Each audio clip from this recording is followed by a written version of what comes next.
এই জায়গাটি হচ্ছে কুমিল্লা আদর্শ সদর উপজেলার জাকুলিপাড়ার গুমতি বিলাস রিসোর্টের সামনে। এমন একটা সময় ছিল যখন আমরা ছোট ছিলাম, এখানে কোনো রাস্তাই ছিল না। এখানে গুমতির পাড়ে সরু রাস্তা ছিল, যেটাকে সবাই আইলের পার বলতো। আর এই রাস্তা এত সরু ছিল যে এখান দিয়ে একটি রিক্সা যাওয়া সম্ভব ছিল না। সবাই সাইকেল দিয়ে আর হেঁটে এদিক দিয়ে চলাচল করত। বর্তমানে এই রাস্তার আয়তন এবং ভিড় দেখুন। এক সময় আমরা কখনোই ভাবি নাই যে এই রাস্তাগুলো এত জাঁকজমকপূর্ণ হবে। সময়ের সাথে সাথে আমাদের আশেপাশের অনেক কিছু এভাবে পরিবর্তন হয়ে যাচ্ছে।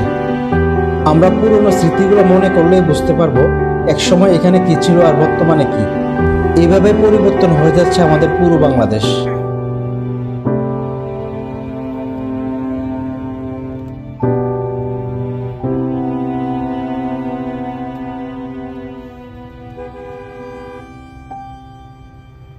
তো ভিউয়ার্স, আজকের ভিডিও পর্যন্তই। ভিডিও ভালো লাগলে শেয়ার করে সবাইকে দেখার সুযোগ করে দিবেন।